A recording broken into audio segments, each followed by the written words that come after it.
enemies, brigands, and outlaws. They are certainly not passive recluses and mystics. On the contrary, their vision, as Eisenman says, is violently apocalyptic,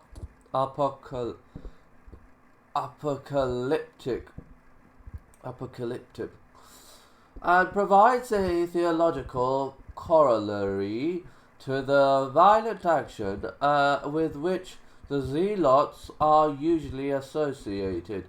This violence, both political and theological, can be discerned in the career of John the Baptist, executed, according to the Gospels of Matthew and Mark, for condemning the marriage of Herod Antipas to his niece, because it is against the law for you to have her.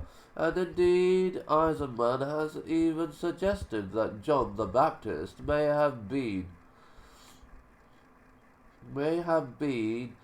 the mysterious Sadduc who accompanied Judas of Galilee, leader of the Zealots at the time of Jesus' birth.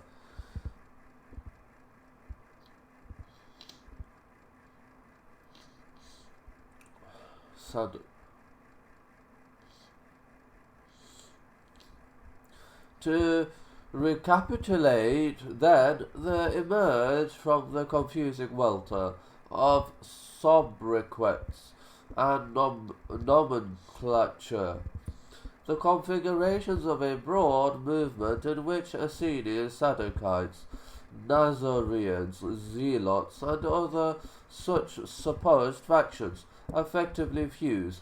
The names prove to be merely different designations, or at most different manifestations of the same religious and political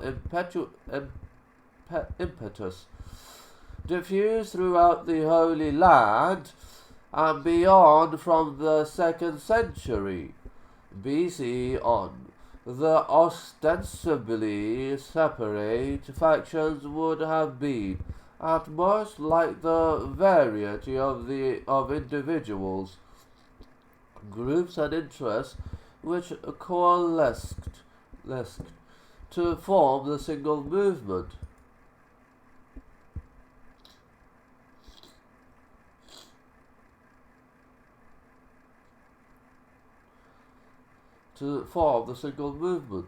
Known as the French resistance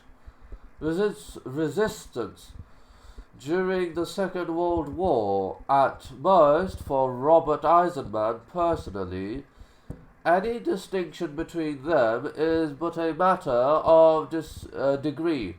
They are all variations on the same theme, but even if some subtle gradations between them did exist, they would still have been unified by their joint involvement in a single ambitious enterprise, the ridding of their land of Roman occupation and the reinstatement of the old legitimate Judaic monarchy,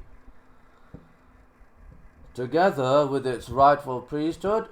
That enterprise, of course, did not end with the destruction of Jerusalem and Qumran between AD 68 and 70, nor with the fall of Masada in AD 74.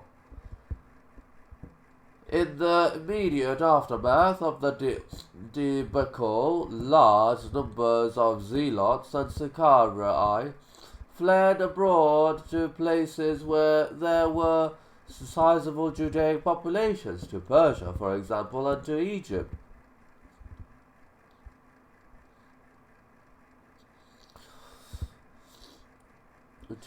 Especially Alexandria, and in Alexandria they attempted to mobilize the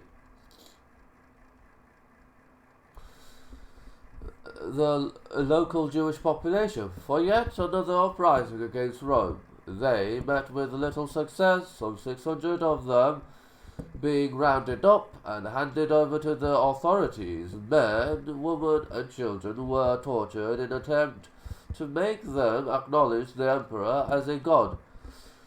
According to Josephus, not a man gave in or came near to saying it, and he adds, but nothing amazed the spectators as much as the behavior of young children, for not one of them could be constrained to call Caesar.